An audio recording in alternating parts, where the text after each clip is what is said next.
You look so confused right now. Do you remember me? I've been with you since you was a teen, fucking you up mentally.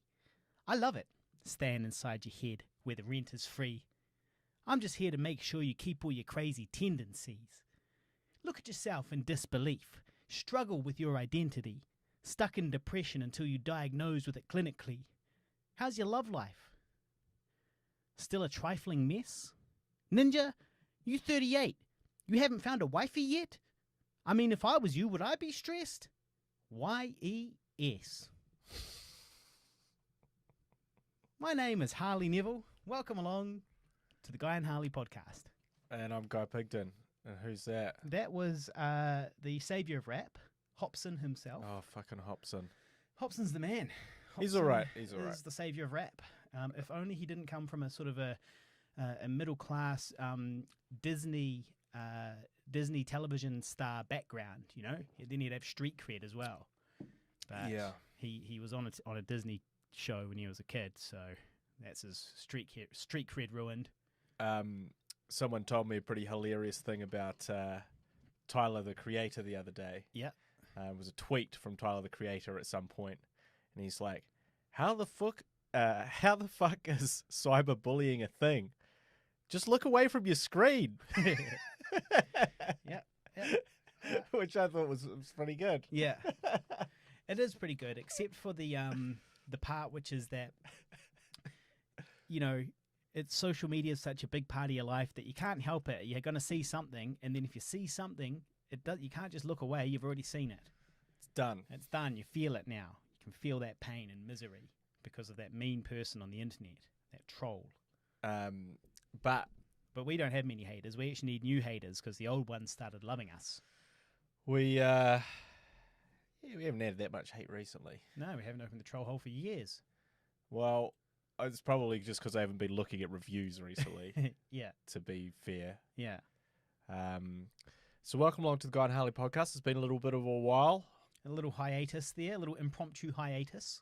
Harley's been too busy, swanning up and down the country. Yeah, there's some of that for sure. There was also just a lack of content, really. Like, there was things happening, but I felt like, I don't know, just didn't have much inspiration, much exciting stories to tell. Okay, well, what's the exciting stories you got to tell now? Well, none. We just had to get this motherfucker done, right? Nah. Well, you know, I mean, it's been. I did play Igor on your skit, Igor. That's right. In your skit, in your YouTube skit for your YouTube channel, Alex Savage. The Savage Filmmaker. Savage Filmmaker on YouTube. Yeah. So I thought that turned out quite good. Actually, we haven't really spoken about that, but I thought it was quite good. I thought I was quite a passable Igor. Yeah, it was a funny little skit that we did there. That cost a ridiculous amount of money for what it was. And but no, it was good. I enjoyed that. So yeah, was quite happy with that skit, and that was really the last thing of note that I put out on that channel. Right. I did one more other thing about hard drive space, which Been a big hit? Not really. No, it's petered out. So that's the problem. Is these all of these things take about the same amount of time, which is fucking ages. Yeah. But you never really know which one of them people are going to care about. Also, YouTube can be quite misleading sometimes because at the beginning it was really trending upwards, and I was like, "Oh, I've got a hit on my hands. Yeah. I'm on my way. This is going to be one of my best YouTube videos." And then just at a certain point, it just falls off a cliff, and you're like, "Huh." Yeah. Well, that's when it's all about the consistency and momentum. Yep. The next one comes out, and the next one, and the next one. Shout out to Chuck Black, who's watching on YouTube. I always wonder the same thing. How many Chucks could Chuck Black fuck if Chuck Black could fuck Chucks? He caught the show live. He doesn't normally catch the show live, so shout out to Chuck. Yeah, so I also acted in... I'm getting back on the wagon. I'm even thinking about going to poetry this Tuesday. Whew! Poetry live down at the pub. Shit, the old... Dusting off a the poem. hero returns. I was going to dust off my Angie poem. Oh, yep. So anyway, I'm getting back on the wagon, the acting wagon. And so I acted in a spec ad recently for a director called Ashley Pittman. Shout out to Ashley. He doesn't listen, but shout out. So I was acting in this ad, and I unpaid 2 days' work. Full days. Yeah, pretty much. They were quite gentlemanly days, really. They were like 8 a.m. until about 3 p.m. So that's quite gentlemanly for a film shoot. Yeah. But so acting for free, but I did it because he asked me to, and because he had everything organised, and also because for me it was quite a good opportunity because I had to do everything in Mandarin. The whole ad had to be in Mandarin, which is quite a challenge considering I don't speak Mandarin. Yeah, that would be a challenge. Yeah. But what did you have to say in Mandarin? Yeah. So what I had to say was, is everybody ready? Here's what Are all you Chinese speakers ready? Are all you Chinese speakers out there ready? Are you Mandarin speakers that listen to the Guy and Harley podcast? Yeah. Okay, you ready? I had to say, 我第一次见到你，我就爱上你了。我想永远和你在一起。Guy, 你愿意嫁给我吗? And what does that translate to? That translates to, from the moment I saw you, I loved you. I want to be with you forever. Guy, will you marry me? What's the answer in the ad? Yeah. Well, spoiler alert, she says yes. Well, how does she say that? Oh, I think she says, 你愿意. So it's just like I go, 你愿意嫁给我吗? And I'm pretty sure 你愿意 is the will you part of it. And she says, I'm pretty sure she just said back to me, 你愿意, which must mean, like will you and I will. I'm guessing maybe they're similar, you know what I mean? Yeah. And so she can say the same thing back to me. So I think I'm pretty sure that's how she responded. But I can't remember. I wasn't memorizing her lines. Yeah, it's interesting. If you heard anything about John Cena recently, WWE wrestler John Cena came under fire. Yeah. From people who from the Chinese. Yeah. And the non-Chinese. Yeah. So he called Taiwan a country. Yeah. Just randomly. Yeah. No. He did it. I thought he did it. Was it a press junket? But in Mandarin, right? Yes, maybe in Mandarin. I think he had. Look, here's what I picked up, and I didn't watch it, but what I picked up was that he had memorized some Mandarin, for a little stunt to be cutesy, at some conference, and then he spoke it in Mandarin, but within that he said that Taiwan was a country. So that was what I thought happened, but I obviously have no idea what the fuck's going on. So what actually happened is he's been learning Mandarin for like the last 5 years to become an ambassador in China for WWE, partly, but also just as a thing. And with the idea too that there's a lot of Chinese co-productions going on and stuff like that, and obviously it's a lot of money, a lot of money involved. And so the idea was, so now he can speak fluent Mandarin. Yeah. And he was just rattling off some Mandarin like he does now, and everyone loves him for it, until he said that accidentally. Yeah. And then he came under fire for acknowledging Taiwan as a country. Well, Taiwan is a country. And then, so take that, China. And then he had to issue an apology. I'm not apologizing. He had to issue an apology because the whole point of my balls, China. For him doing all this stuff was that essentially to get in good with the Chinese. Yeah. Yeah. So he's undone all his good work. So he's undone some of his good work. Yeah. But then, there's a lot of people that say that Taiwan is a country. Yeah. In fact, it appears to only be China that says it's not a country. So he's just dumped himself so in the he's middle kind of a political shitstorm. Exactly, by just one statement that didn't really need to be said or not said. Yeah. But now it's kind of like, now you're up the arse of China, mate. Yeah. Yeah. Now you're a commie. Yeah.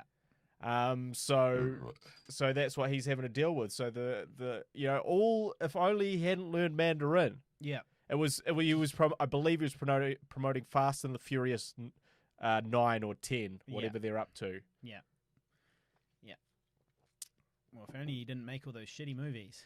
Well, I think that's going to be a big hit, unfortunately. Mm. The Fast and the Furious franchise has been going for 20 years. It's Yeah. the most successful franchise now ever, I believe. Really? Yes. It's so ridiculous. It is, if you consider how bad the Stupid it films are and how stupid. That's the thing. It's like you can't get people coming back for a good story, but you can get them coming back for these fucking ridiculous ones. Flying cars and shit. I gave up at Tokyo Drift. it's cars that defy gravity. physics. The laws of physics, yeah. So he's dropped himself in hot water there. And now people are mocking him for being so pro-China. Yeah. Yeah. So Well, let's hope you haven't made any faux pas in what you said. China. Well, I didn't say any. I said them in English just before. But I didn't say any faux pas in my Mandarin. And you know how I know it? I know it because 2 native Mandarin speakers were acting in this thing with me, but also because I used Google Translate and I said it in Mandarin, and Google translated it perfectly. So I was like, perfect. Yeah. Obviously, my accent's pretty good as well. Yeah. So well, I'll be using that to. Yeah, I mean that lick pick my up- balls China thing. Chinese babes. might come back to haunt you. Could come back to haunt me. Well, the Chinese are going to be our overlords, and I just have to hope that they've got a sense of humor about all of this. I don't think they do. Mm. That's not one thing they're known for. Is their sense of humor about communist sense of humour. disrespect to Yeah. to their institutional Yeah. government. Yeah. Yeah. So So I might be in a spot of bother. yeah, you also did declare Taiwan to be a country. Well, Taiwan is a country, to be fair. So I'm not I'm not taking sides here. Don't bring me into it, guys. Well, look, if it ever comes up in the future, We'll delete this. no, I'll just say that I've changed since then. Oh, right. Yeah. That old classic. I've changed since then. I've reformed. I've reformed. I've made an honest effort, and now I believe that Taiwan is not a country. Speaking of reforming, so obviously there's a lot of hashtag me tooing and hashtag speaking out going on. And one person that's been caught up in this is someone called Chris D'Elia, or D'Elia or something. Do you know who this guy is? No. So he's a comedian. So you know that's his thing. He's a stand-up comic who has now also dabbled in acting. Yeah. And I bring him up because he was originally meant to be in the new Zack Snyder film Army of the Dead. And he was in it. Mm. They filmed everything with him in it. Yeah. And then all this stuff came out about him. Yeah. And they digitally replaced him With a woman. with another actor. Yeah. With a woman, right? Yeah. Yeah. Tig Yeah. Notaro. I did pick up on bits of that. And so it's just now a completely different person in all those scenes. Mm.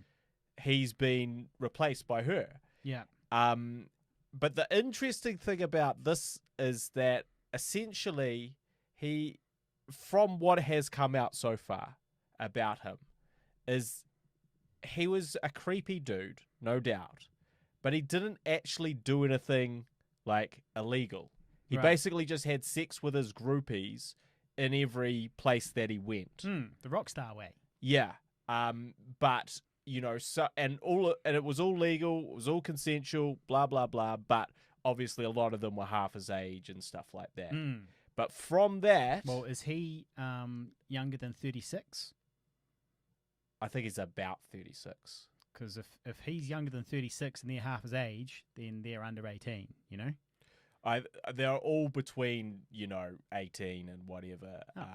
But or maybe 16 in some places wherever that's legal. Right. And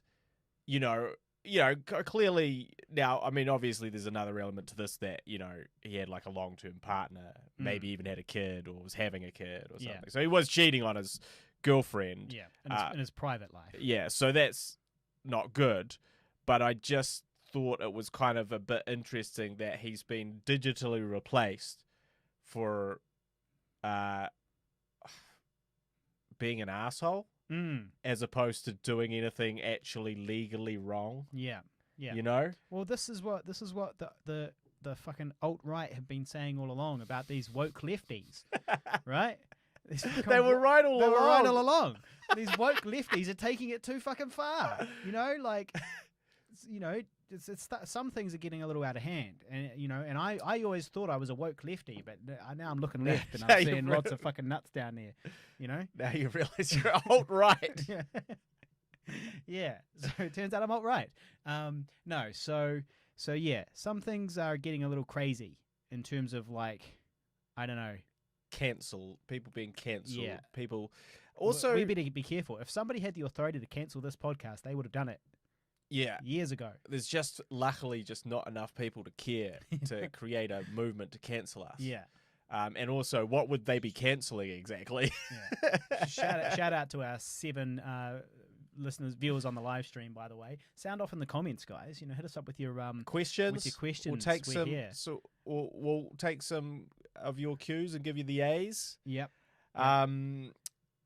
So yeah. So I guess transitioning from that story, but I was like, when I sort of looked into the story, I was like, wait, so legally he didn't do anything wrong? He was just kind of a creep? But what it's about, though, right, is like, what's the company that is distributing it?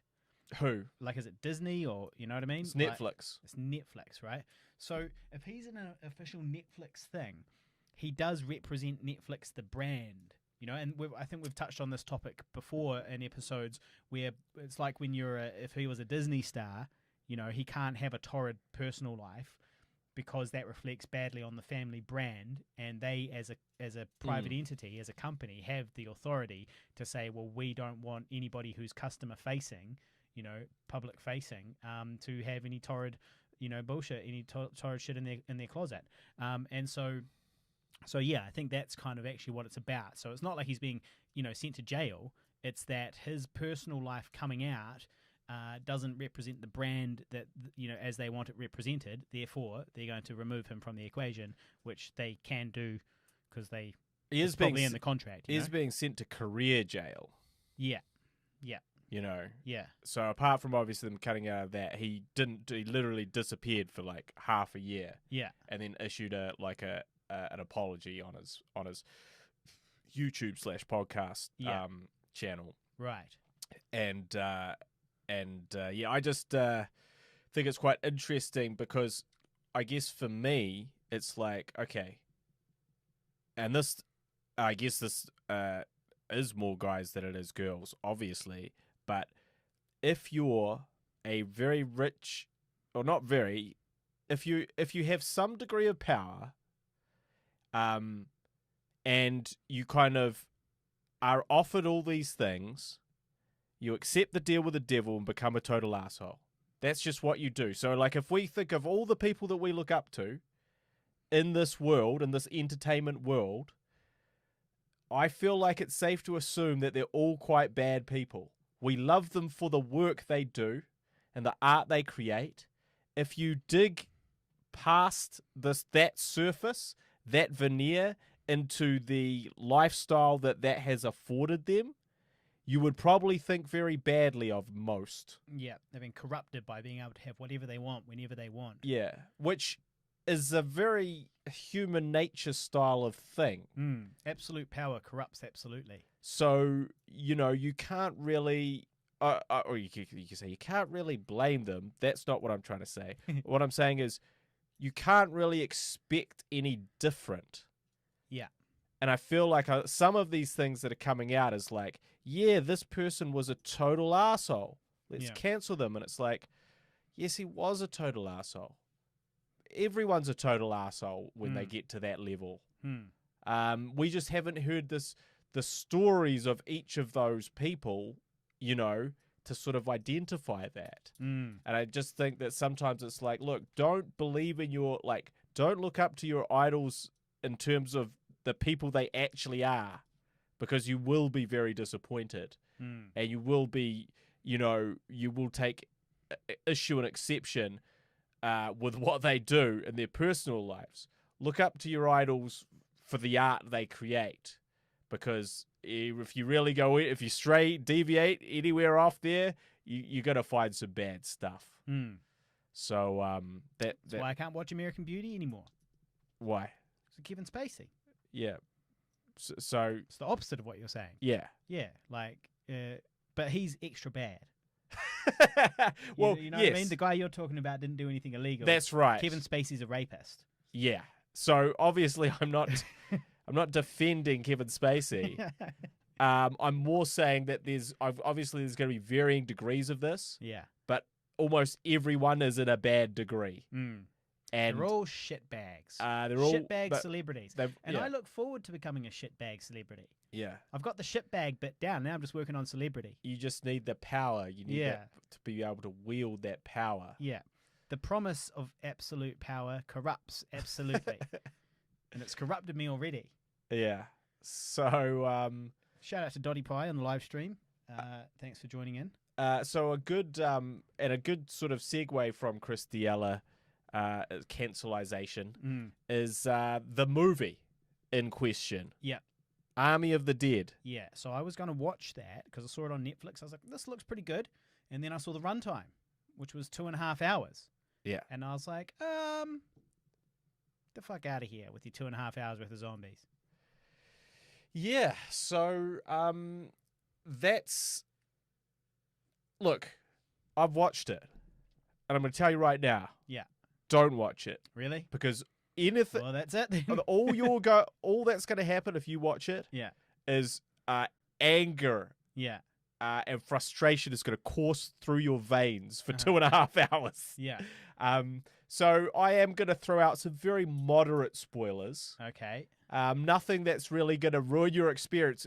Believe me, nothing I can say could ruin your experience. The experience itself will be the thing that ruins your experience. Yeah. Right? The movie will ruin your experience. That bad, huh? Not me talking about it. So I am actually a huge fan of the Dawn of the Dead remake. I found it to be quite scary and disturbing. In the mall with the zombie baby. Yep, I didn't mind that one. And interesting. And I used that as a reference and inspiration for I Survived a Zombie Holocaust. And I even used some of it in our like sort of teaser mood reel when we were pitching it and stuff like that. So I really thought he did a great job of that. But this is everything that you could possibly think, like plot holes galore. They've got basically all these different variations of zombies, but like no sort of like why is one zombie like a certain zombie? So essentially the super zombie gets loose in Vegas and turns everyone into zombies, and then they quarantine Vegas. And then a group of people go in to Vegas to try and get out some money that's in Vegas. A group of mercenaries are paid to get some money out of Vegas. Yeah. And then obviously a few things happen, and obviously not all of them make it out. But everything they do is a stupid decision. Everything that happens within Vegas, what happens in Vegas makes no fucking sense in Vegas. Because there's just so many stupid fucking plot holes that are just like, wait, what? Who? How are you going to get out? What the fuck? There's so many what the fuck moments in it. It does sound like I would hate it. And I think the big issue was how they also treat the zombies. To me, the zombies, can't do kung fu. That's a hard and fast rule for me. That's a hard and fast zombie rule. If a zombie's doing kung fu, not a good zombie film. Yeah. Right? No kung fu zombies in the zombie film. And I feel like I have some... We have some authority to talk on the subject of zombie films because we made one. And guess what? Not a single one of our zombies did any kung fu. That's true. But basically they have like the shamblers, which are just kind of random zombies, and then they have like zombies, like just regular zombies, but then that are hibernating, but they're just asleep, right? And the idea is, don't wake them up, don't wake up. They're zombies. Yeah, don't wake them up Hibernating. because they're hibernating. It's like, well, how and why would they be hibernating, and what makes them hibernate? And I don't know, just all of it is just kind of dumb. Varying degrees of dumb, like to like sort of dumb to very, very fucking dumb. And I think the most disappointing part of all of it is they've got this really cool idea, like going into Vegas and it's full of zombies. Like, yes, they're ripping off Fallout New Vegas 1,000,000%, but whatever. That's a cool concept. No wonder they ripped it off. So they go in, and then they have the alpha zombies, which are just basically like humans, but zombies. They communicate with roaring at each other. They walk around. They know kung fu. They can talk to other zombies and direct them. You make offerings to these zombies. It's already gone way too far. It's already gone way. These zombies fall in love, right? Yeah. They've got zombie lovers. They've a zombie relationship. We see another zombie baby, which would have been born from zombie love between two alpha zombies. Yeah. It's fucking nonsense. Yeah. Well, it sounds like it. It's absolute shite. And I think the real, the worst thing of all this crazy zombie silliness, is the fact that essentially it's not scary. Yeah. Like, none of these zombies at all seem threatening. Like, your parkour zombies, not scary. Your regular run-of-the-mill zombies, not scary. Your alpha zombies, not scary. All of them are just like, oh, who cares? These guys seem to be really handling these zombies easily, or not when they start doing kung fu, which is understandable. The kung fu will always take you by surprise. You're not expecting that of a zombie. The protagonists really have absolutely zero going for them in terms of interest, in terms of personality, in terms of anything. And it's just like a big, real steaming turd. And I say that, I say that with all due respect to Zack Snyder. It's not that has it, like I said, I loved Dawn of the Dead. I enjoyed. Did he make Dawn of the Dead? Yeah, I enjoyed the 300. And I certainly didn't. I met a dude. I hung out with a dude from the 300, or two dudes even from the 300. And we'll get into that in a second. And also, the new Justice League of his own version was quite good. Yeah. Also, and this is another thing which has come into huge sort of criticism for, is he shot a lot of it himself, and he went super artsy experimental with it. Right. And by that I mean he bought these super old Canon lenses and rehoused them, and they have this real shallow depth of field thing, which means that essentially there's a couple of millimeters that's in focus, and then everything else is out of focus, and all these zombies and half of their thing is out of focus. And there's whole scenes where people move a fraction and they're out of focus, and then kind of move back into focus. And it's created this big controversy online where they're like, he's a genius, he's brilliant, he's bringing this new style to it, I can't believe how cool it is. And other people that are like, this is the fucking dumb, this is like a student film. What is the key thing to making a film? Being able to have your subjects in focus while they fucking do shit. This is a key part of you would expect us to have things where it's a bit like Nolan not figuring out how the sound the sound design worked. The sound's quite important in movies. Yeah. It's 50% of the story. And really establish that. So there's a lot of controversy online about this. Is the look cool? Is it dumb? Is it indulgent? Well, I probably fall towards the latter side on that one. So I don't recommend seeing it. If you haven't seen Army of the Dead, I'm sure a lot of people already have. And we couldn't get to them in time with the podcast. We couldn't release the podcast in time to stop them from watching it. But I guess the worst part of all of this is they want to create a franchise out of it. Netflix wants this as 5 zombie movies, and it's like, cool. Well, the way to start a franchise is to start with one good film. And they just really couldn't do that, not even just a tiny bit. Well, 2.5 hours is too long anyway. No film should be 2.5 hours long. Well, especially when there's no actual character development amongst all of that. I don't want to watch 2.5 hours of a film. Lord of the Rings, too long. The Hobbit, too long.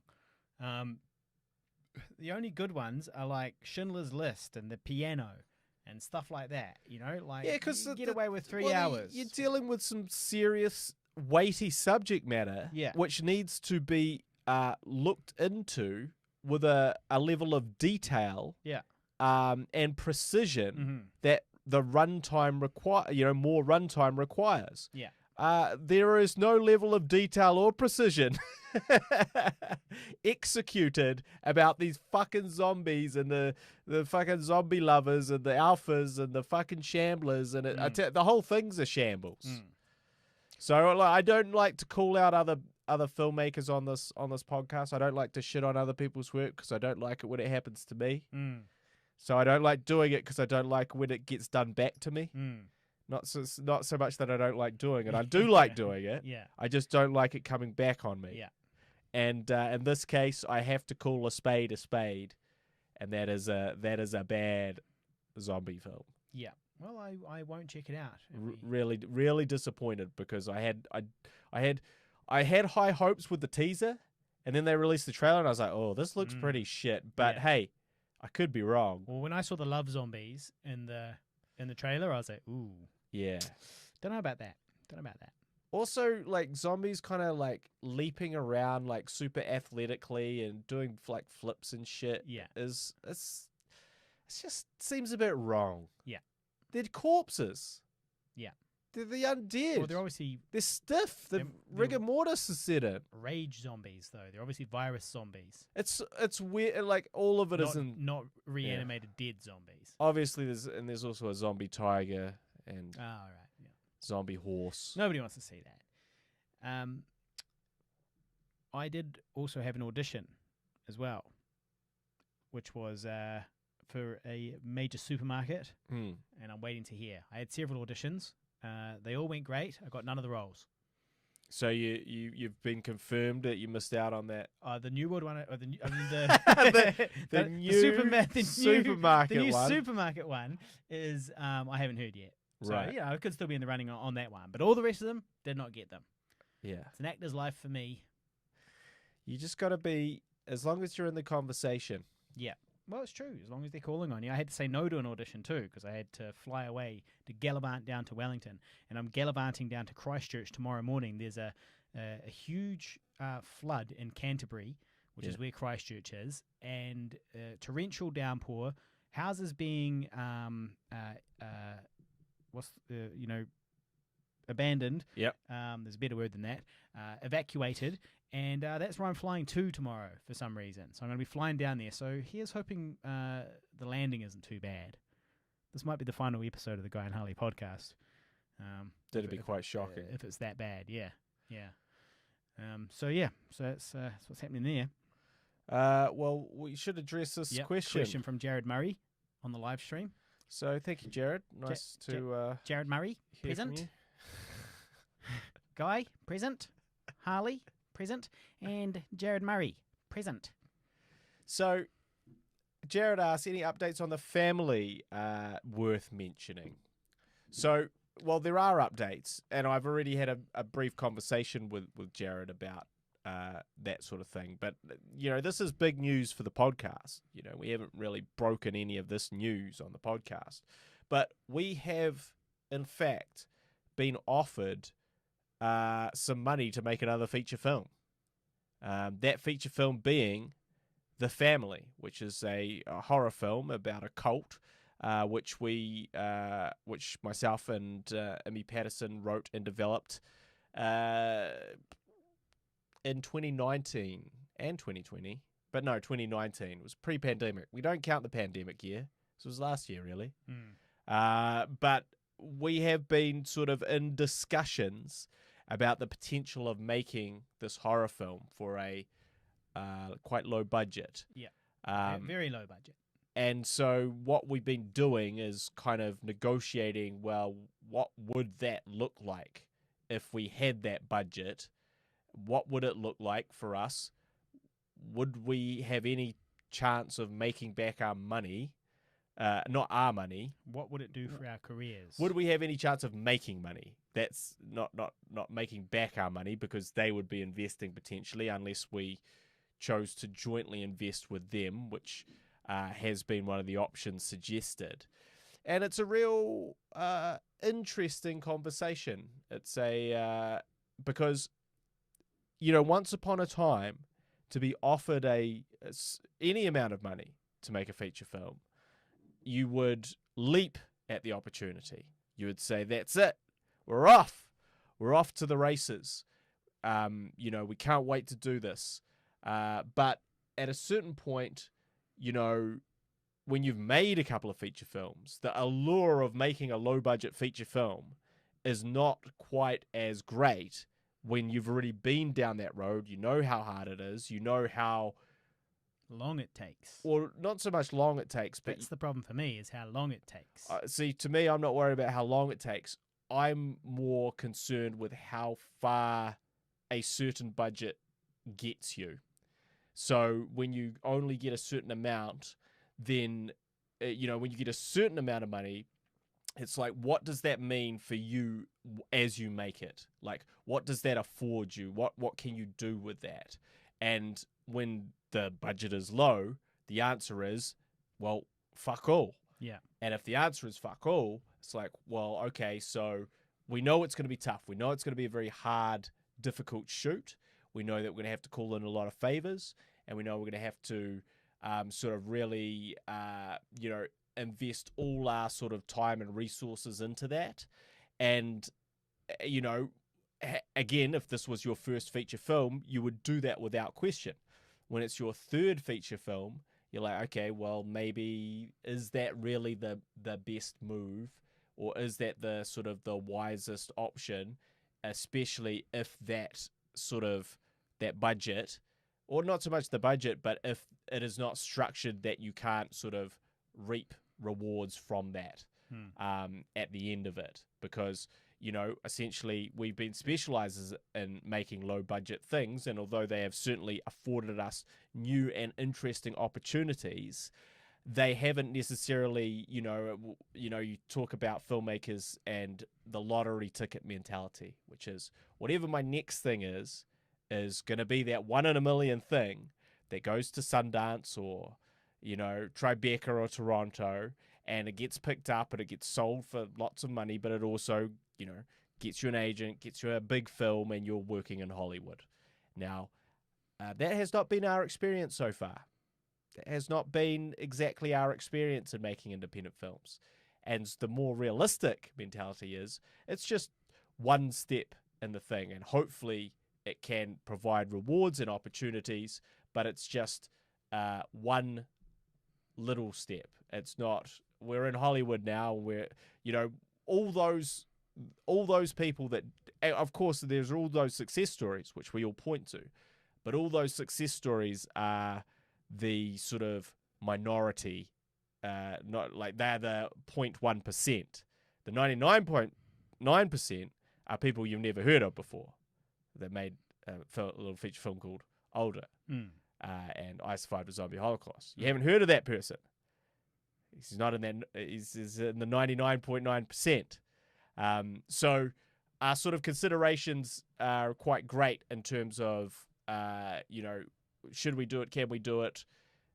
Like, obviously we can do it and we could do it, but is it worth expending that energy and that time and that commitment to create that thing? And so we're just not really quite sure if this is the right way or the right amount of money, really. Not so much the right way. Is it the right amount of money to really to go to war, to go to battle for, to do that? So we're still in negotiations. Is a very long way to answer that question, but I guess we're sort of just going back and forth over, the budget hasn't really changed, so we're just going back and forth over what that would mean for us as we made it and after the fact, and percentages and profits and all those sorts of things. But, for me, to be honest, to me is like, if a couple of things came together, I'd be all for it. But if those things didn't come together, I'd be like, I'm not sure. And so for me, the biggest thing is the location. If you could find that location that you could shoot this thing in, because it is set in essentially one location. So if you could find that ideal location and you could find it in a way that is affordable and you could return to and you could shoot easily there. Because, the thing about Older is, it's set in a bunch of people's houses. Now, fortunately, we, even back in 2013, lived in houses. And so we could shoot in houses. It was quite easy to shoot in houses because we lived in them. But if you're looking for a certain location, a certain setting that is a bit more off the beaten track, suddenly that's when things get very expensive. And the last thing that we filmed, the web series that we filmed, Harrow, was not the last web series we filmed, but the second last web series that we filmed. The second last web series that we filmed had it was set in an asylum.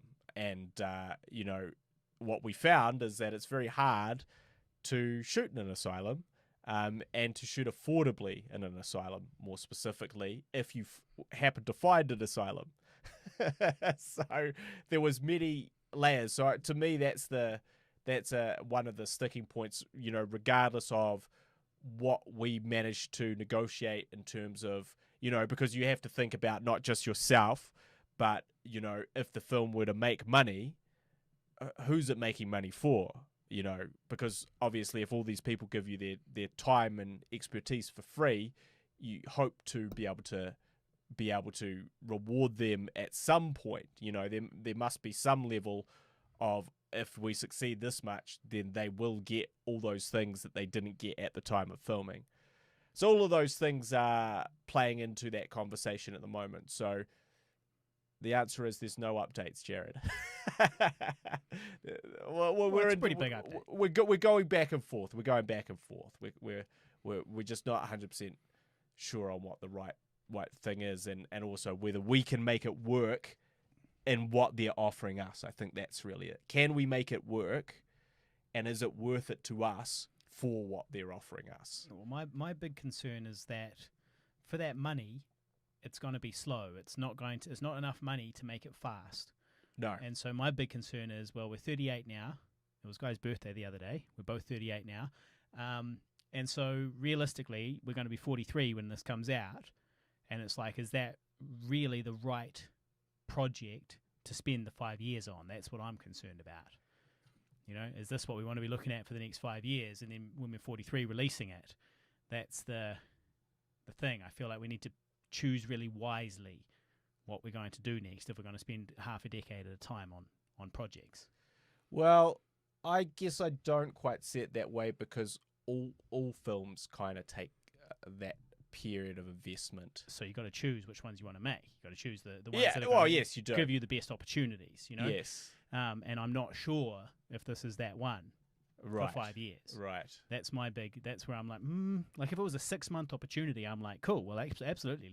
I'm all about seizing the opportunity that's in front of you, right? And this is the opportunity that's in front of us. And that's, But it's quite a big ask. It's a big thing. Ask. It's not like, okay, cool, well, 6 months or a year and we'll smash it out.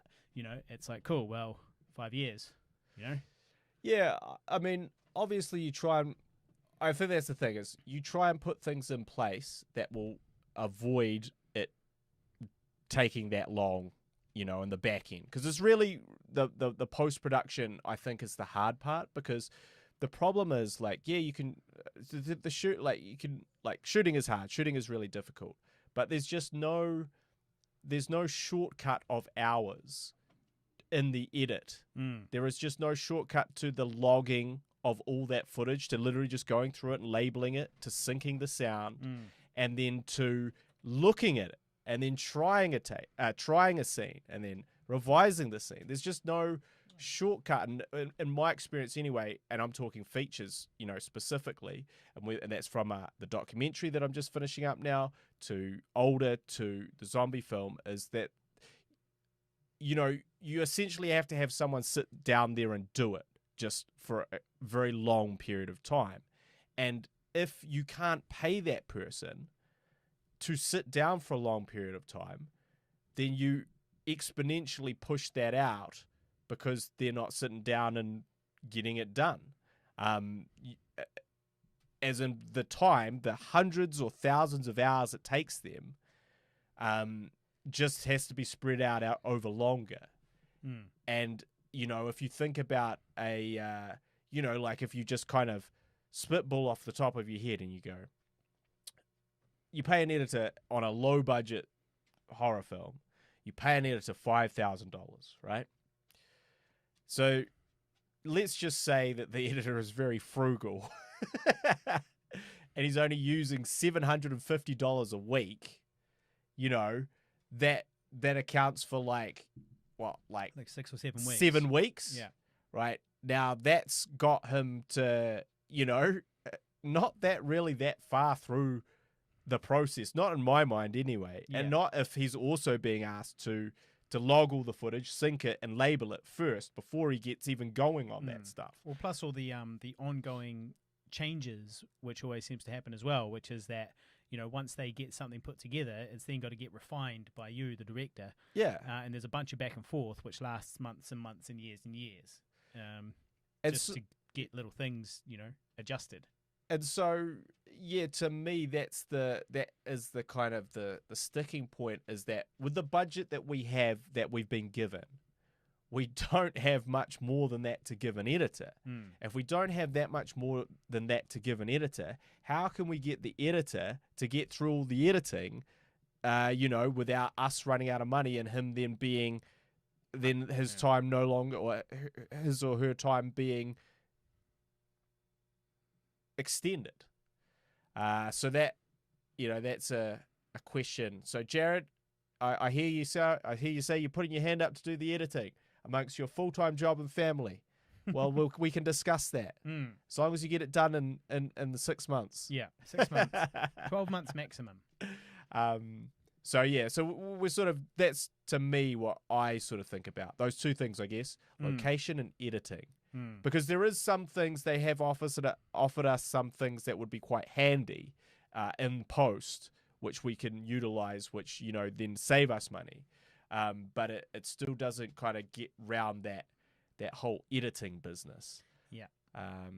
So yeah. But, you know, on the flip side, you take the opportunity, you know, seize the opportunities when you seize them. And we're not going to be like, that's the other thing, and the thing that haunts my dreams is no one else is going to be offering us to make a film that we know of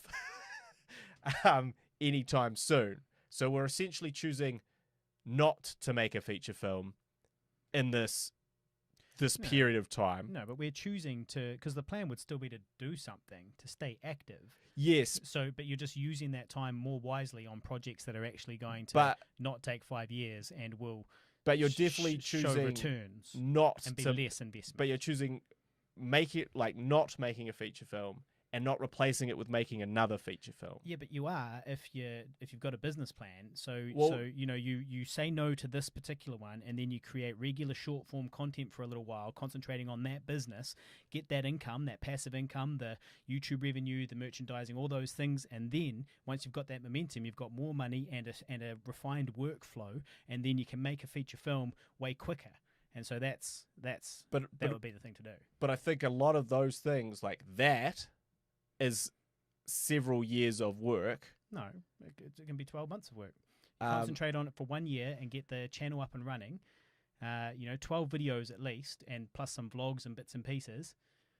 You'll be away laughing. So to my mind, you know, if you actually measure those things to be able to give you the returns that you need, it's several years that you're doing that. It's ongoing. And ongoing, but several years before it starts giving back enough that it could provide that. Well, fortunately in our case, we've already got a decade behind us, 15 years actually. But what 12 million views and 20,000 subscribers. But I guess to my point, it means that you are choosing not to make a feature film, and therefore he'll start learning. Jared says he'll start learning DaVinci Resolve. You're not choosing not to. Well, you are, because you're choosing a smarter way to do it, which is get the momentum going and then do it. Because you don't replace it with a feature film. But you do. You replace it a little bit down the track. Potentially, all going well, and everything going right, and all those things falling, and all your ducks falling in a row. We've tried another strategy already, which is the lotto ticket strategy. You know, which is that just make this feature film and it'll all pay off. You know, and we tried it and it didn't work twice. So this method is like building a fire. You've got the kindling as the little projects that keep the fire going, get the everything burning, getting it nice and hot. Everybody's knowing about us, they're hearing us, they're feeling the heat, and then you take the big log, which is the feature film, and you put it on this raging inferno, and it goes nice and quick and burns through, as opposed to the dump it on some smouldering coals, strategy, and just hope it takes off. And it takes forever to burn, and eventually it kind of just smoulders away into a piece of carbon and never really gives off any real heat. I mean, that relies on a lot of things going right. Of course, but not as many as a feature film, just making one and hoping for the best, which we've done twice. Not necessarily you're making one and hoping for the best. You're making a feature film because you want to make feature films. Yeah, but we can make more feature films if we get the momentum going first. So I want to make feature films too, but I don't want to make one every 7 years. I want to make one every 12 or 24 months type thing. We have a new one coming out, and the only way to do that is to have a passive income, so we don't need to go to our day jobs, and to have followers already that are going to pay to see our films when they come out. And then that all helps pay for the next one. It's the business strategy. Yeah, but that way still relies on that going right, and it also relies on the next several years just doing that. Well, no, and not features. No, because like for example, at the moment you're already doing like your YouTube channel, spending time and energy and money editing that. Yeah. But that would just be the same thing, except for with both two of us working on it, and already on a monetized channel and all of that type of thing, and with already a bunch of subscribers. Yeah. So you are relying on it going right, but of course you are. You're also relying on the feature film being well received. Otherwise, you've just spent 5 years, and if it doesn't go well, you've got effectively a long glorified YouTube video. Yeah, I guess only if it doesn't go well, but. Well, exactly, and why wouldn't it go well? Of course, we like to think it would go well, just like it would go well with the YouTube channel, with the short form content. Yeah, I guess so. There's sort of they're two different things though. That like, yeah. you could do a YouTube channel, but you really have to invest on that YouTube channel. Yes. So the sooner we get started, the better, because we can put in 12 months, and this time next year we have a successful channel, and then we can start making more features. That's the unrealistic bit. No, I don't think it is. If we treat it like a business, where once a week we get together and do a vlog when we do the podcast, we're already doing this. This content is a feature film a week, pretty much. And so in terms of like view time on YouTube and all that type of thing, it's just not monetized at the moment because our channel's not big enough. But, we would concentrate on getting that up and running. We would concentrate on doing, weekly vlogs and monthly skits, so and then we can just keep expanding as it grows, So maybe we start off with a monthly skit. Maybe it turns into Lord of the Rings is released every month, and the project is released every 2 weeks. And that is basically Lord of the Rings is our equivalent of Epic NPC Man, and the project is our equivalent of Bored by Viva La Dirt League. Viva La Dirt League just recently released their short film, Balin's Route, which has over 2 million views, maybe 3 million now. Yep. And our friend Mike Newport did the score for that one, so he composed it, and pretty solid, pretty good all round. The music or the film? Both. Both. Well, I don't like to talk smack about my boys down at VLDL. I think everything they do is pretty great. But I did have a couple of reservations about the film, which was just that it was good. It was well put together. It was very memeable, and obviously it was well loved by their followers. Fan base, They absolutely adored it. But I did feel a bit like nothing really happened in it, and nothing was really explained in it.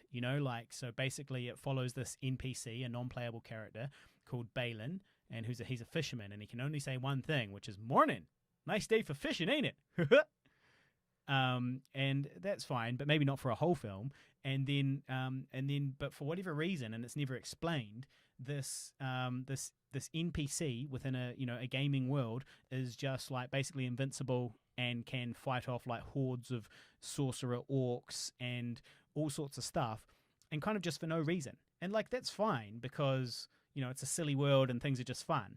But I was a bit like, well, why can this random NPC? Why is he invincible? People kill NPCs all the time on these games, right? It's kind of what you do. Why is this particular one? Like there's just no explanation for it. So he goes through and kind of is this magical hero the whole way through, but there's no explanation for it. It doesn't turn out at the end that actually he's a playable character and there's a person sitting at home playing him, or something like that. That's what it should have cut to at the very end. Ellen or one of the other guys sitting at home playing Balin's root, and they're actually controlling him. Can't go out of the world. Yeah, never go out of the world. Well, yeah. So I had a couple of reservations about it, but I still think it was cool, and it's great that they did it. And good for them. And please give me a role again, please guys. Please, can I be in your stuff again? I was at the 100,000 subscriber YouTube party celebration. When they got 100,000 subscribers, and now they've got like 4.5 million or something like that, and like something like 700 million views. Like they're heading towards 1 billion views now. That's insane. It's a lot. And they're getting rich, and they can make whatever they want, and they can do crowdfunding campaigns to their fan base whenever they need money for any type of project, and they can, and they do that. And this is all the type of stuff that I want to do. Get up and running, and then we do this crowdfunding and so on. We go, we need a little bit of money for the family. We need to crowdfund our half of the budget for the family. Well, that's all right. We've got a following of people that are enjoying our work, and all we had to do was concentrate on that, getting that up and running, for a year. No, it took them a lot longer than a year. Well, sort of. No, it didn't take them that long. It definitely... And they started off as just 2 as well. Yeah, but when they became 3... Yeah. It still took them a lot longer than a year. Yeah, but after a year, I'm sure they were still making income, like they were still getting income, which all was kind of cumulative, and it keeps growing, and they're building the followers. And we're not saying we do the exact same path as them, but, like if we had a moderate-sized YouTube channel that was doing okay and getting, multiple thousands of views every week and had followers and subscribers and all the rest of it, then I do really sincerely believe that would make it a lot easier for us to make feature films and make them quicker, because we'd have that income which would be dedicated solely towards paying for editors and pushing our existing films to new fans and all that type of thing. I think that's the long-term strategy that is going to work. Rich and famous by 45, but from now until 40, we concentrate on getting our shit up and popping off, and then we can make as many feature films as we want. Feature film every year. Speaking of feature films, Older did just have a spectacular milestone, which I'm going to bring up when I look at my updates. Well, when you do that, I'll just say that I'm going to the gym tomorrow for the first time since before COVID. Going to the gym for the first time since pre-COVID, because I fell off the gym wagon.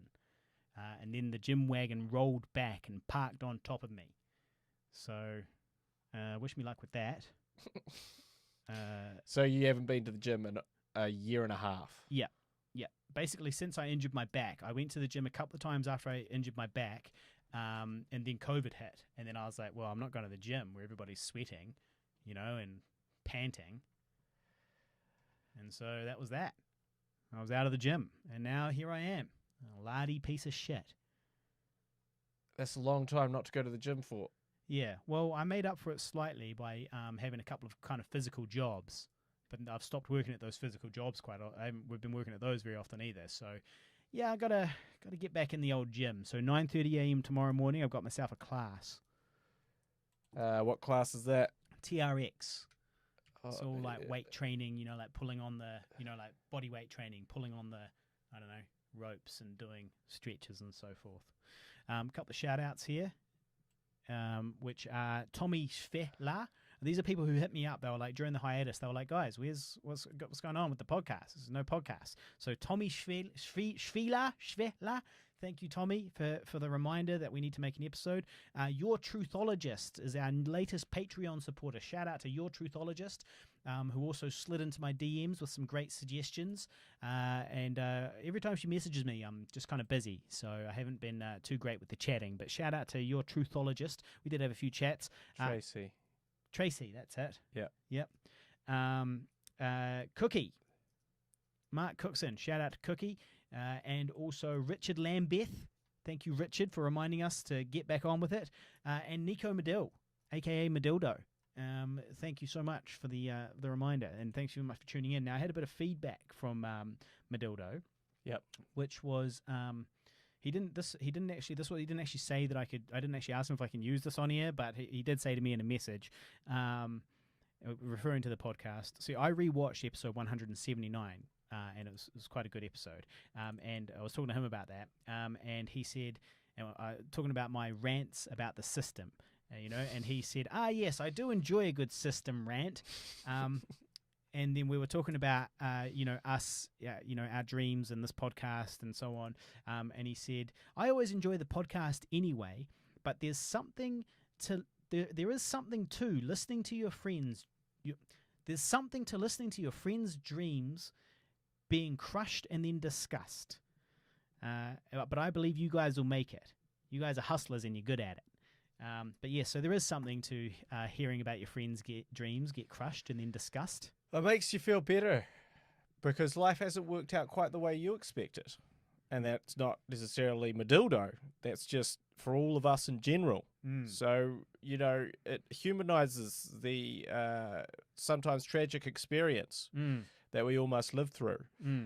Because, the reality is unfortunately, what you see on social media, what you see people talking about is all the great lofty successes and how great everything is.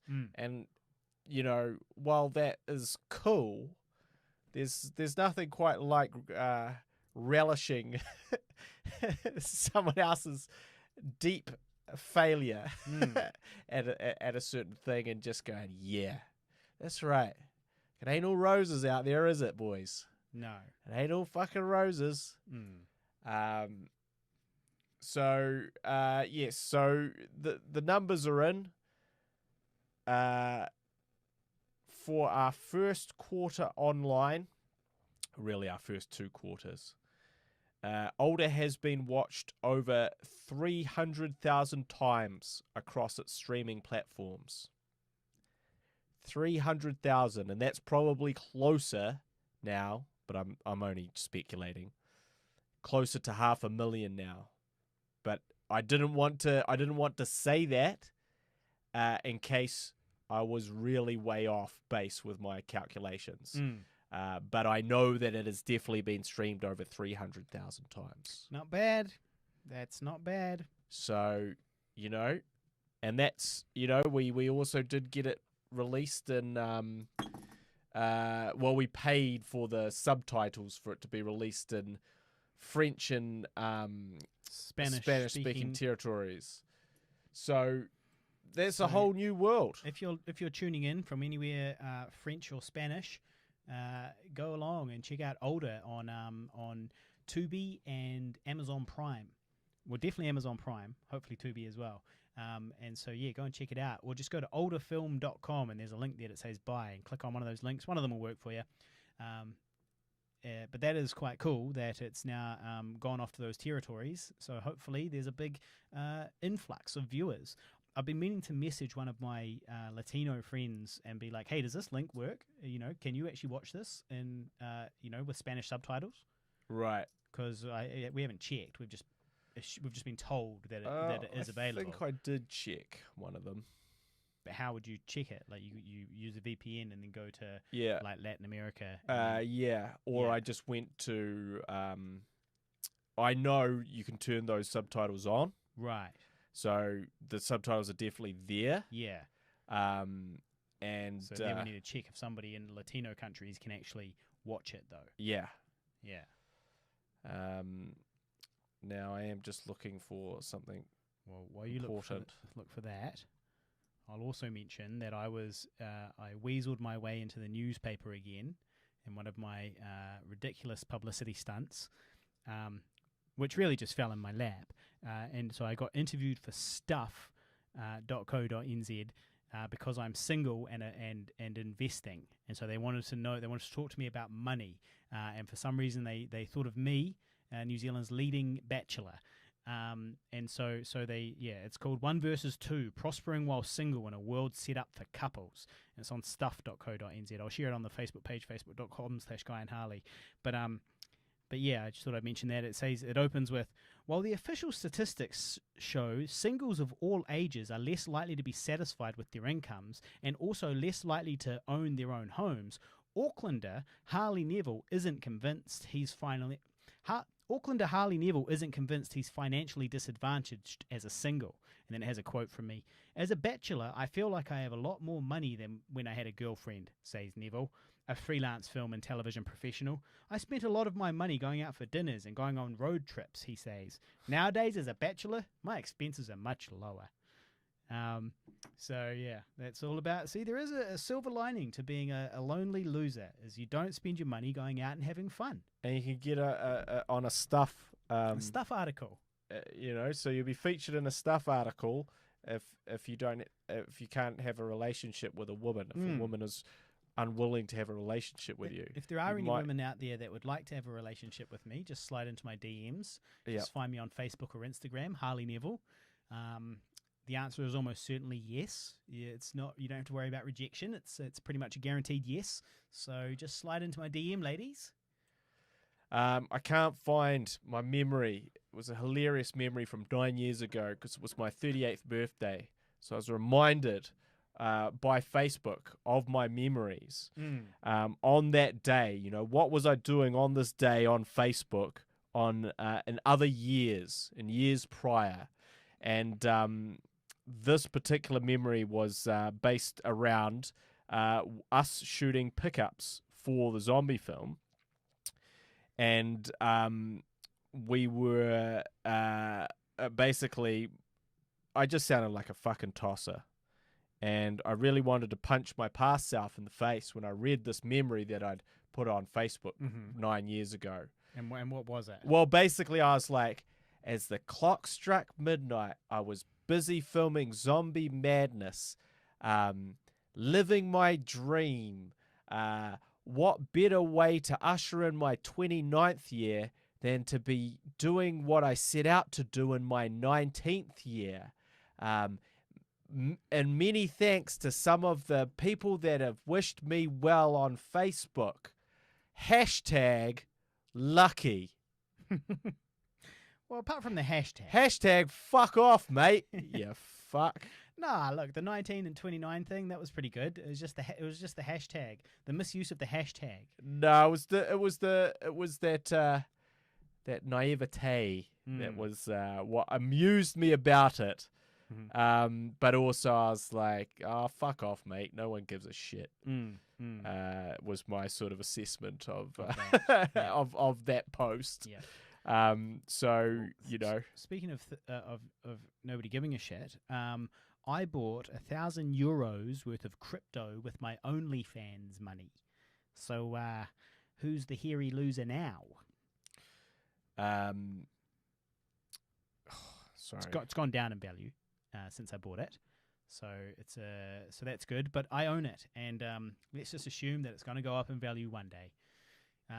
Supposedly a good time to be buying crypto. It's either a good time or a terrible time. It's either a good time because it's all on sale and it's all going to bounce back, or it's a terrible time because crypto has had its moment in the sun and now it's going to disappear, peter away to nothing. But I don't think that'll happen. Well, yeah, there's a lot going on in the crypto world. There's a crash, crypto crash. I saw someone do a post that lost $100,000 in like a day.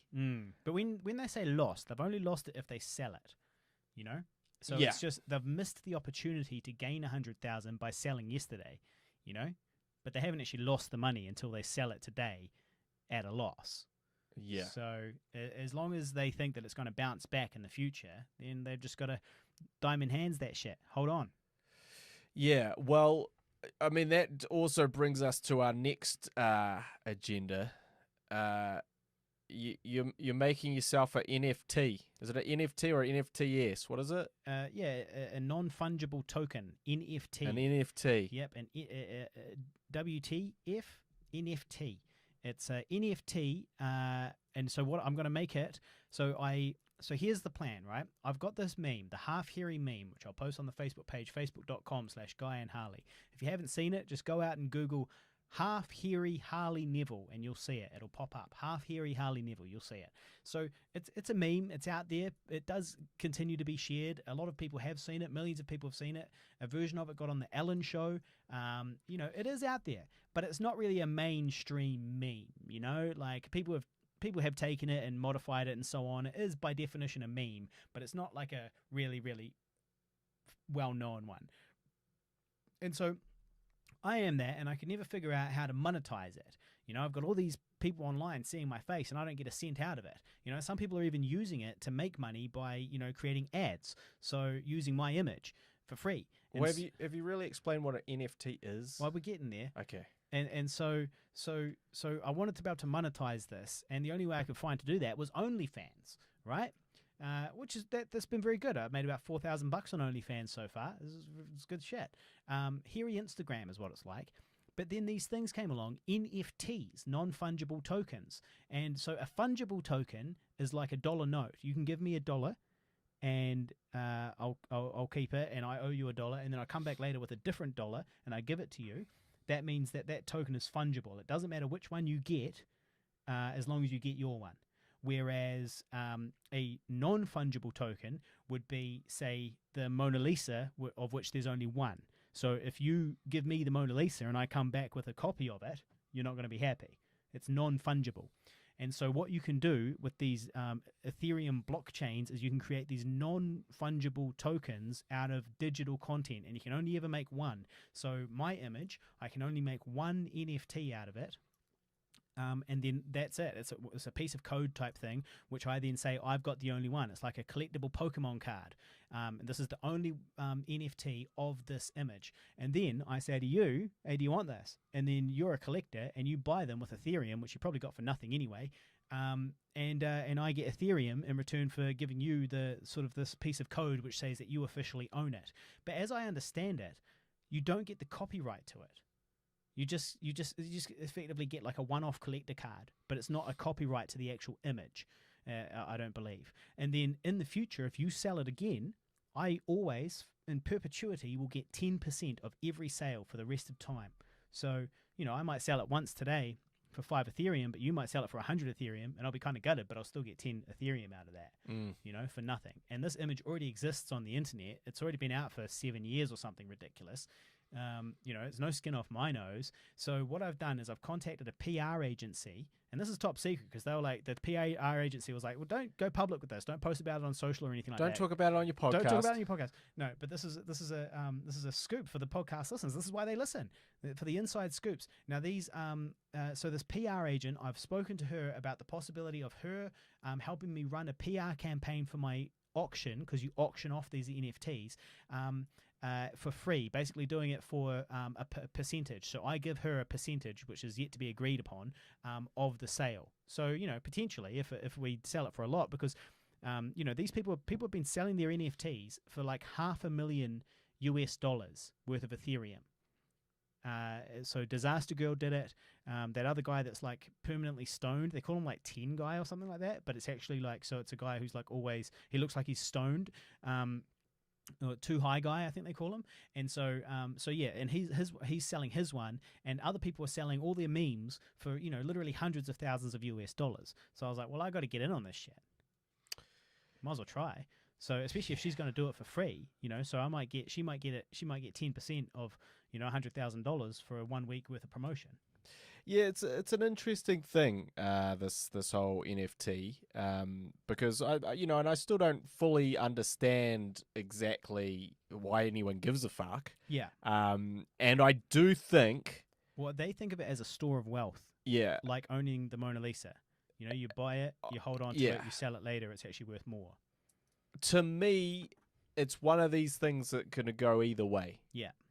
Either it's gonna become part of our dialogue, our conversation. Are you NFTing that? Are you selling that as an NFT by any chance? Can I buy that as an etc. Right? Yeah. There's NFT film distribution now. Yeah. Well, that's what I was getting to. Yeah. So, and people are gonna embrace it. Yeah. or it's going to go the other way. Yeah. And it's going to be a total flash in the pan fad, and everyone's going to be like, why the fuck do I want a piece of digital thing on a blockchain? It's not real. Yeah. So it could go either way. Yeah. It could go either way. I kind of feel like it will go the fad way. Yeah. But I could absolutely see it not. I could absolutely see it going the other way. Because a lot of people, and in fact, I was listening to a conversation about it. They're talking about, like, they were like, this is like the internet before the internet was a thing. Yeah. You know, this sort of technology, this style where it goes into the blockchain and you can't replicate it, so you know there's only one, and this is how artists are going to get paid in the future, because essentially you're going to make this thing, someone's going to purchase it, and then you're always going to be paid, and there's no way you could there's no shady sales distributors. It's essentially when it gets put in the blockchain, there's no... Everybody can see it. And so far there has been no way to hack it or change it, or it's unmodifiable. So whenever it's purchased again, all of that stuff, there's no way it can be fudged. It's non-fudgeable. Yeah, it's a non-fudgeable token.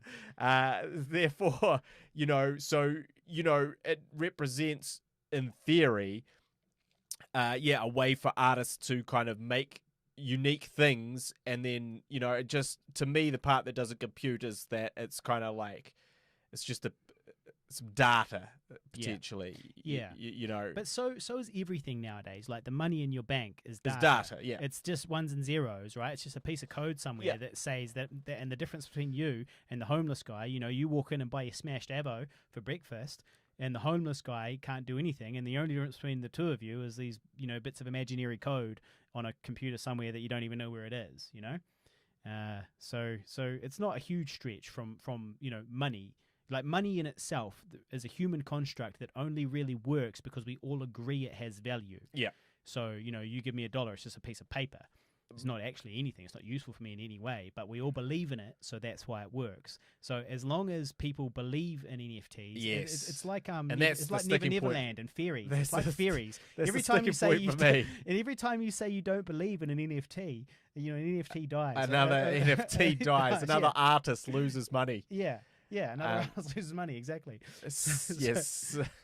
So yeah, I just wonder which way it's going to go. It's going to be very interesting, and it may well be that we're fundraising with the NFTs not too fucking long. Yeah. Well, the great thing about it is that a lot of these cryptocurrencies, people aren't really doing anything to earn them. They're kind of easy come, easy go. And they're so volatile that you can buy some crypto yesterday and then sell it tomorrow and it's worth 4 times as much. So you don't care about giving somebody 1 Ethereum, because that 1 Ethereum cost you 1/10 of an Ethereum, a year ago, type thing. And so you're like, cool, well, I'm going to buy this NFT for 1 Ethereum, and here I am, and it's like, bam, that's $5,000 in my bank or something like that for a meme that I already put on the internet 7 years ago.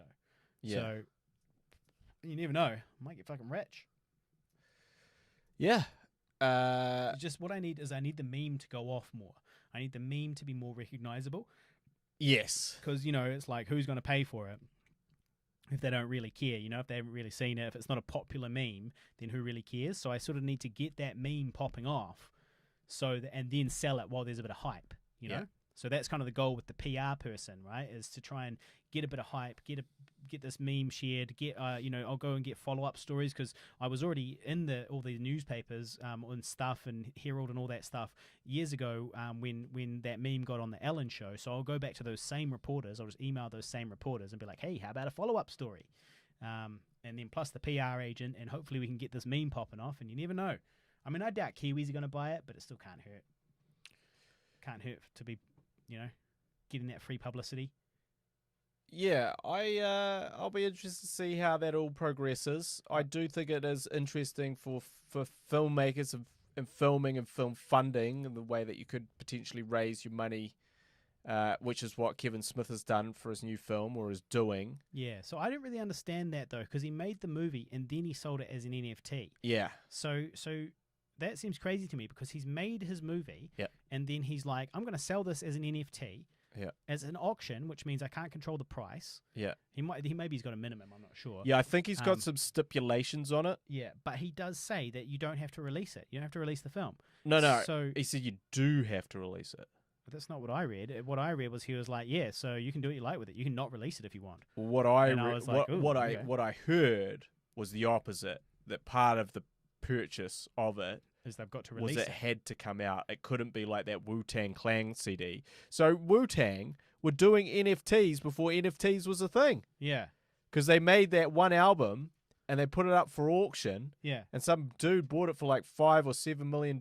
Yeah. And then he just listens to it in his apartment and Yeah. plays it to people that come by. But that's it. No one else has ever heard it. Yeah.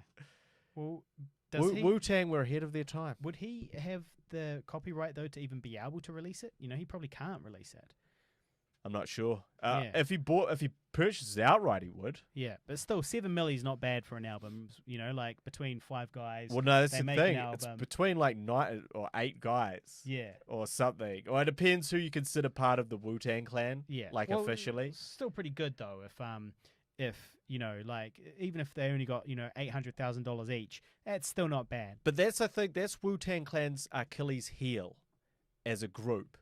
Is that So many of them. group is so big Yeah. that anytime you go on tour, you sell albums, whatever, Yeah. and you look at your cut, and this is what 1/8. this is what they've always, a lot of them, as many expenses. yeah, they've had some beefs in the past. It's always been over money, Yeah. and they've always been like RZA has been taking too much, Yeah. and it's like, was he taking too much, or was there just actually a lot less to go around when you divide it all up like that? Yeah. Yeah. Yeah. Well, $1/8 of $1,000,000 is not that much anymore. people get greedy. I'd like $1/8 of $1,000,000. If anybody wants to give me $1/8 of $1,000,000 for my NFT, you heard it here first, people. You heard it here first. Maybe we might have some benevolent, rich, crypto-rich listeners. You never know. You never know. I will be posting about this on the Facebook page, facebook.com/Guy and Harley. Plus, we'll talk about it here on the show. Well, yes, and you can buy shares in our new film when we do our crowdfunding campaign as an NFT. Yeah, that's what they that's what they reckon is the sort of the next step, really. Where you do these GoFundMe's, you sell them off. Yeah, you sell shares of it off as NFTs. Yeah. Well, what do you mean? Like you sell 10 NFTs for one movie because you can do multiple NFTs. Yes. So you can do multiple NFTs even though it's a non-fungible token. I guess in that case it would become fungible, right? Because if there's 10 NFTs of one project and you've got one and I've got one and we swap, it's the same shit, right? I'm pretty sure it's the same shit. So that would be a fungible NFT. An if NFT. Or maybe it's only a piece of one. Yeah. But I know that you can do like 10. So the analogy that I heard is that it's similar to like a print. You can create one piece of art and do 10 prints of it and sell those 10 prints and retain the value because there's only ever going to be 10. Yeah. So it still has value. But technically, I mean, it is fungible because you could swap those two. You could swap.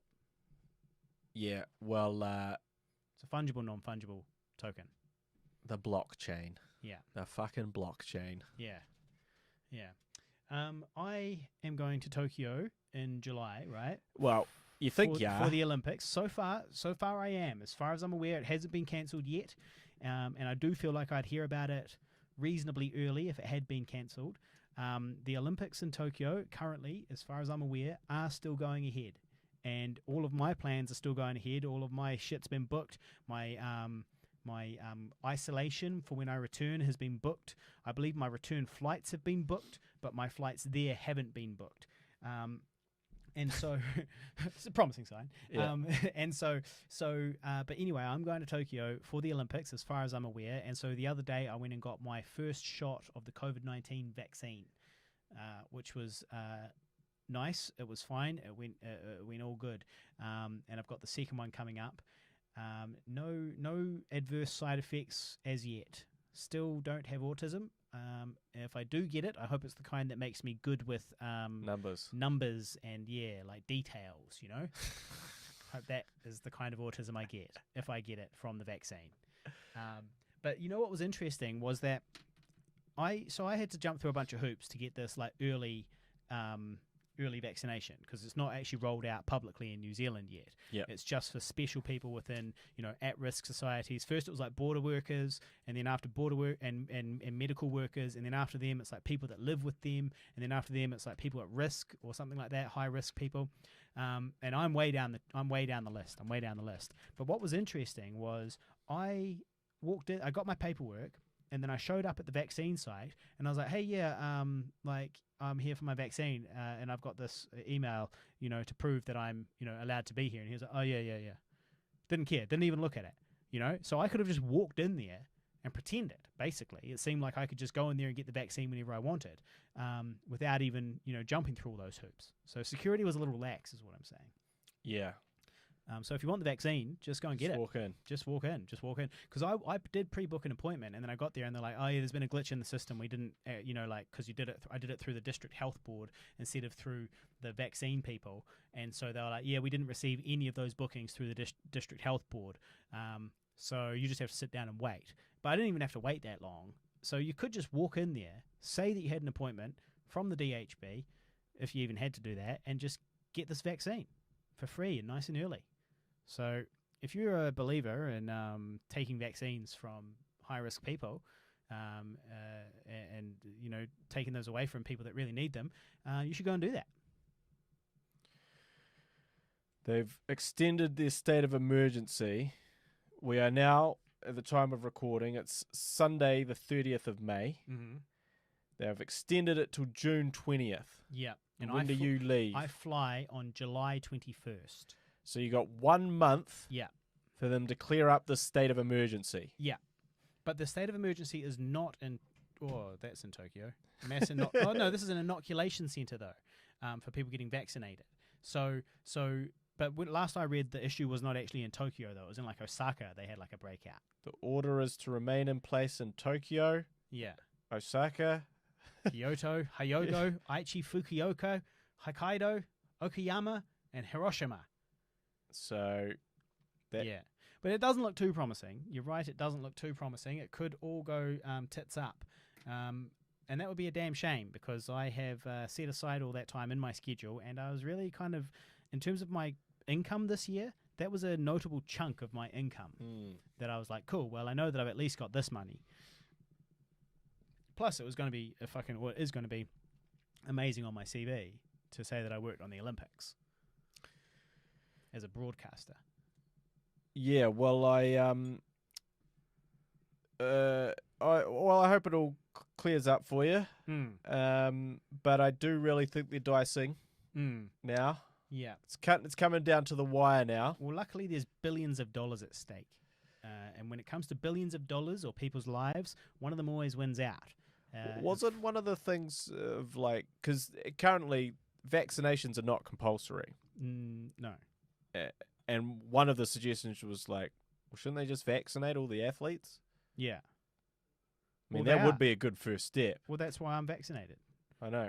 Like, that's what they're doing. All of the people, to get in, you've got to have got your vaccine first. But it's not, that's for you, but that's not for the athletes. No, I think it's for the athletes too. It's for everybody, all the broadcasters and all that type of thing. We're all getting... That's why I get mine early, because I'm representing New Zealand, but so are the athletes. The athletes are also, I guess, in a way, representing New Zealand. And so yeah, that's why... So they are doing that. They're getting them all to do it. Now, I'm pretty sure you could refuse to get it and still apply to go. Yeah. And then you'd be at the mercy of the Japanese government as to whether or not they're going to approve your visa or whatever, let you in. So yeah, but that's why I'm getting it early, is precisely because that's exactly what they're doing. They're getting everybody who's coming in to make sure they're vaccinated. Well, good luck to them. Good luck to me. We had a party. We did? A birthday party, a combined birthday party, a month and a half after my birthday. Yeah. So it was really your birthday, which I hijacked. You did hijack it, yes. Nah, I didn't really hijack it though. I just organised it all and wouldn't really do anything for there was nobody sang me happy birthday or gave me any presents or anything like that. No. But yeah, we got the A team together, all our a collection of our closest friends, and if you weren't there, we do apologise. And you didn't know about it. You didn't care about it. That was a mistake. Sorry. That was a mistake. You were obviously meant to be there. It was an oversight on our behalf. It was an oversight, so please don't take that personally.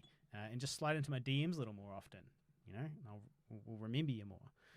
So we had a party. That was a bit of fun. Yeah, it was cool. It did remind me why I never, ever, ever, ever drink. Because were you super hungover the next day? I wasn't super hungover, but I was definitely very lethargic and lacking in sort of, motivation, but just the ability to get tasks done. And then I was like, oh, well, who cares? I'll be fine by tomorrow. Well, it's tomorrow, and I'm not fine. Yeah. I still have that feeling. Yeah. And I'm not happy. Well, you know why though? You've got a adverse. You're completely adverse to water when you're drinking. I always offer you waters, and you're always like nope. And then you always want one more drink, just one more drink, And then so the other night I had been on the waters for been on the waters for quite a while, and I'd still have a drink, but I'd just space it out with some waters in between, you know. And then we got to a new bar, and you're like, "This round's on me." And then so I was like, all right, well, I'll have a drink. So I got a Sailor Jerry and soda water. So it's mostly water, There's no sugar in there apart from whatever's in the rum, I guess. Yeah. Mostly there's not much sugar in there. It's just a bit of sailor water, so a bit of water, squeeze of lemon in there, a bit of vitamin C, and I'm thinking of the hangover. Meanwhile, Guy ordered a cocktail called A Short Trip to Hell, which was absinthe mixed with chartreuse and something else. It was very strong. And so the next day, I woke up. I had training at a new job. I felt I was like a spring chicken. Well, not quite, but I was okay, But probably that short trip to hell might have been a questionable decision right at the end there. Did not feel good. Was a bad idea, as is often the case when there's something called a short trip to hell. Don't order it. I purely ordered it for the novelty of the name. Mm-hmm. Not even looking at the ingredients till after the order had been made. Mm-hmm. And yes, drinking water could have definitely helped me, as could not mixing beer with spirits and cocktails. Yeah. I did that though. I had a couple of cocktails. That would have definitely helped. But the real, that's the thing. If you're gonna do it, why not go out in style? Yeah. So that was my thinking there. I also made sure to have food. Yeah, I didn't get much of the food. That was another mistake. Yeah. Unfortunately, there was food brought to the table, and I did not get to eat much of it. Yeah. That was definitely. I saw that food down there, but I was too busy socializing, engrossed in conversation, and I really couldn't. I did have a little bit of it, but I certainly didn't. That was my dinner. And then the final piece, it was my dinner too, yeah. But the final piece of the puzzle is the Powerade. So I always, which I did not. If I'm like, get a Powerade. I'm going out drinking, I'll make sure I pick up a Powerade sometime before then, right? You drink half before bed and sip on the other half, the next day, kind of when you feel like it. So that's the trifecta of the anti-hangover. Water for the last half of the night. Increase your water intake. Make sure you eat some food before bed, and have a Powerade at the ready. Can't go wrong. So I didn't do any of those things. Paying for it now. But it will probably be another 2 years before I drink that much again. So yeah, maybe it'll be never. Maybe I'll just never drink like that again. Go straight edge. Yeah. Well, I'm unintentionally straight edge. Yeah. So basically. And so what about Glimpses, the documentary? Well, that's really what I've been spending most of my time on. So I've been really flat out working on Glimpses. Your new documentary. About about multiple system atrophy, an aggressive neurological disorder that shuts down one system of a person's body at a time, leaving their brain and mind intact but trapped within this body. So we have discussed it a few times on the podcast before. Basically, it's I'm getting music. The music composer is working on it, and they're going to be delivering that music, or at least the first draft of that, tomorrow, Monday. So I'll have a listen to that. I have also received a new voiceover from the person who's narrating the video. He's just recorded that, and I've got that off to our sound designer. And it is also currently being mixed by sound designer Vedart at MV Studios. So he's chipping away at the mix, and I think he's got quite far along in that process as well. And I was also attending the grade for it over the last week, and I will be getting at least a sort of a rough version of that grade on Tuesday. So it is getting very close to being finished. There's only a few more things to be done, and I don't have to do any of them really. So that it's essentially going to be ready probably to be submitted to festivals in maybe, well, no, I don't really know how long, because really the music is the thing. But I have a firm delivery date of August, of the beginning of August, so 1st of August, to deliver it to the charity that helps support and get it created, the Defeat MSA Alliance. So they'll be expecting it then. So it'll have to be finished by August. Yep.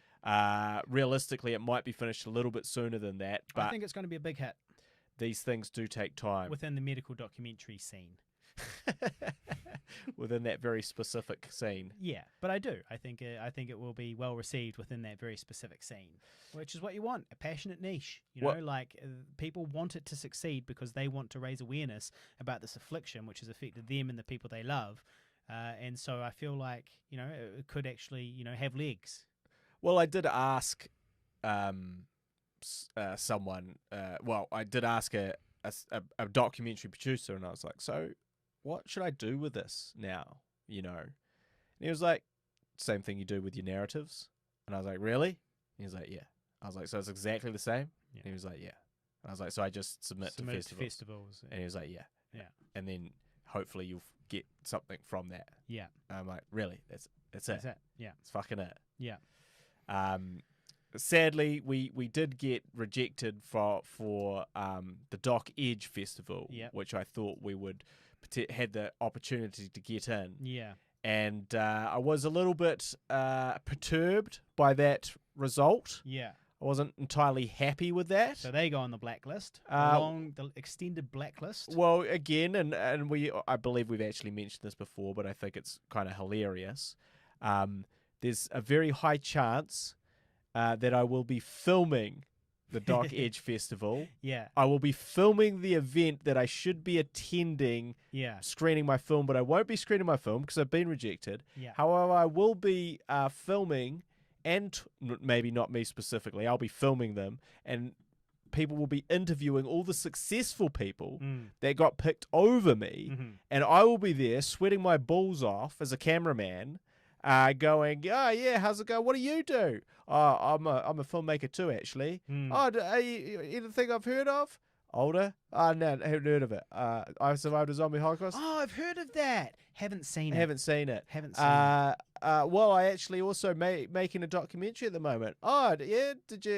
Are you in the festival? Nah, I got rejected. Yeah. Well, so that's a cool story to tell while you're there. Look, New Zealand doesn't like New Zealanders, okay? That's what you need to know about New Zealand. They don't like New Zealanders. But that's a nice slice of humble pie to keep your feet on the ground. Oh, mate, I'm all full up of fucking humble pie. I'm stuffed, bro. I've been eating humble pie for far too long. You've ate so much humble pie. Yeah. I'm obese. Yeah. I'm obese on humble pie. But it is kind of funny. So Nico will appreciate that one. Yeah. Nico will appreciate that. So, but it will be finished. I'll submit it to other festivals, and hopefully they won't pull a New Zealand on me. And yeah, because New Zealand is notorious for completely ignoring us. New Zealand is like New Zealand is like at the top of ignoring us as filmmakers, as creators, for all things that we do. Yeah. They're on the top list, like as in the first people to ignore whatever the new thing that we've done. New Zealand is number one. Yeah. They go, who's this from? Pigville? I think that's on our ignore list. Yeah. Actually. Yeah. So we won't be considering that. They're on the brown list. Yeah. So it would be nice if they came round, seeing as we are, New Zealanders and make New Zealand content, Yeah. and we live here and use all New Zealanders, but yeah. you know, you can't have But whatever. everything. Yeah. Yeah. Well, Immy the Vegan, our other film, Yep. just played yesterday and the day before in the Vegan Film Festival in Adelaide. So I haven't heard a thing about it. I was kind of hoping maybe somebody would have added us by now, or Yep, haven't you know, nothing on sent us Instagram. some messages. Well, to be fair, I guess we don't. We're not really running They probably the message social media. Emmy the Vegan's Instagram. Herself. Emmy the Vegan herself. But yeah, I was kind of hoping, you know, maybe like some sexy vegan babes would be like looking up Matt from Emmy the Vegan, my character, you know, find me on Facebook or something like that. No luck as yet. No luck as yet. And I refuse to believe it's because there's no such thing as a sexy vegan babe. I know they must be out there. And so I don't know why they're not messaging me though. But we actually know a couple. Yeah, I'm sure we do. I was just being mean to vegans. But so You're just being mean to the people that you are hoping. that I was hoping to impress. Yeah. Yeah. This is my problem. Classic. This is what I do. Yeah. Classic primary school behavior. But I did rewatch Emmy the Vegan recently as well, twice. Genius stuff. Genius stuff. Still stands up. Quirky, funny. I like it. So you can find Emmy the Vegan just by searching for it. You can watch it on Tubi. You can watch it on Amazon Prime. So go to tubi.com, which is TUBI, and search for Emmy, which is IMMI, Emmy the Vegan. And you can watch it. It's good. It's quirky. It's funny stuff. And it's free on Tubi. If you watch it on Tubi, you don't pay a cent, and we still get paid. And also, Older is there as well. of our Sifty 150 listeners, I know they all came to the party with the reviews on Older because I've seen them. I know they have not Legends. come to the party for reviews on Emmy the Vegan. Not yet. We So haven't pushed it as It's hard. time to come to the party Yeah. and write a little review on Amazon Prime if you have it, or IMDb if Yes, you please. don't. Yep. Because that will boost us up the algorithm. Because I'm just waiting, to be honest, that's where the money's coming. I'm just waiting for Emmy the Vegan to actually be found by vegans. Yeah. Because whenever that time comes, That's when it'll blow up. that's when the 1 cents per streams Yeah. will become 10 cents per streams, and the hundreds of streams will become millions. Well, we did just screen in a vegan film festival, so you never know. That might be the catalyst that kind of sets it off. All those vegans might have enjoyed it. They might wander away, tell their friends about it, and give reviews and share it. And next thing you know, veganism has made us millionaires. So, fingers crossed. But if you want to help us, all you have to do is give it a rating and review on Amazon or IMDb. So, Sifty 150 listeners unite. Let's do it. Let's get it. Well, I think that's a good space to leave off. Yep, I got to go to the gym in the morning. I'm tired Yeah. because of the hangover. Well, so what you guys can do, and this is really important, is you can review Emmy the Vegan. You can review Older.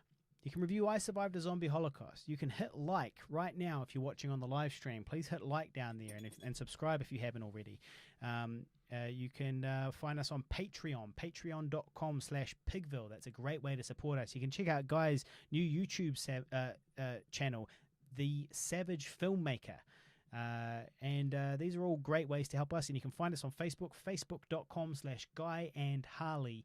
And that's where I'll post a bunch of the links from all the things we've spoken about today. And it's also where I'll be posting my NFT when it comes out, which I will be bummed out to a degree if I do the NFT and I make a big stink and cause a big publicity thing and just nobody cares and it doesn't sell at all and it's just another shameful failure. I mean, that'll be hilarious. Yeah.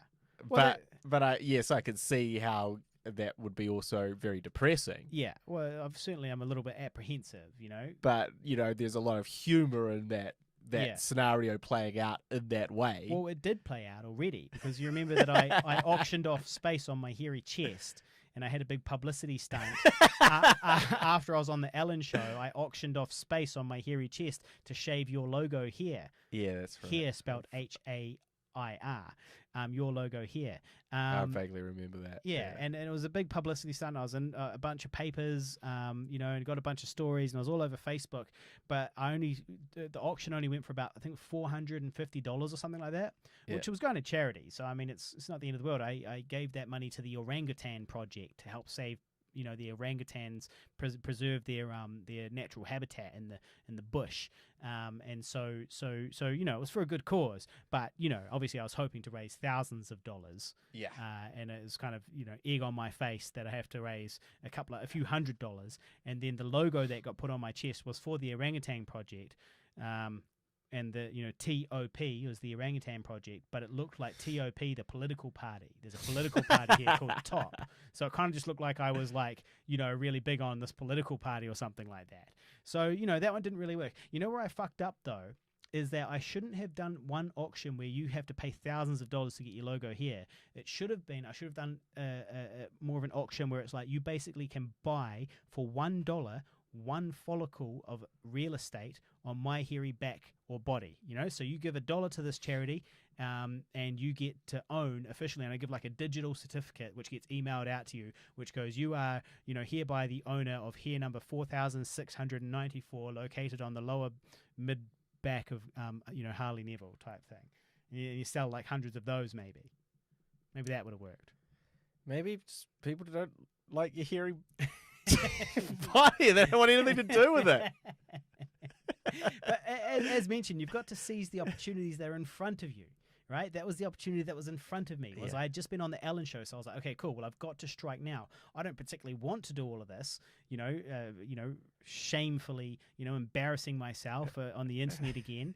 But I've got to strike now while the iron is hot, and you've got to try. You've got to try something now, because it's either seize this opportunity or don't. And I'm a really smart guy. I seize opportunities when I seize them. So that's what I did. And I learned a lot. So this NFT might go better. Oh yeah, hopefully. It's still, to me, the problem is actually where you're doing it, as in fucking backwards bumfuck New Zealand. Yeah, well, the thing is, it's on the internet, and so it's actually being hosted on a website. So there's a website for selling NFTs. So there hopefully will be a certain amount of organic traffic from that website as well, I hope. But yeah, I mean, obviously, the key to this is going to be getting that meme popping off on Reddit and 9gag and all these places, and having the link in the description being like, by the way, there's currently an NFT auction on for this. You can own this piece of internet history. Seize the moment. Carpe diem. Carpet diem. Did you use that? No, I just made it up then. Oh, you probably have to set that one aside. Yeah, carpet diem. For the auction. Yeah. Seize the moment. Carpet diem. Might even be the name of this episode. So on that note, we better get the fuck out of here. Thank you so much for listening. Thank you for your listener topics. Please go out and support us. We love you very much. Good night. Jared, just keep me posted on that resolve process, brother. Just keep me updated on your. I hope you've set aside that 7 weeks of editing, that 8 weeks of editing that you're gonna do, and we'll 100% have at least $5,000 for you. So don't need to worry about that. You're all taken care of, mate. I will see you later. A considerable chunk of the budget.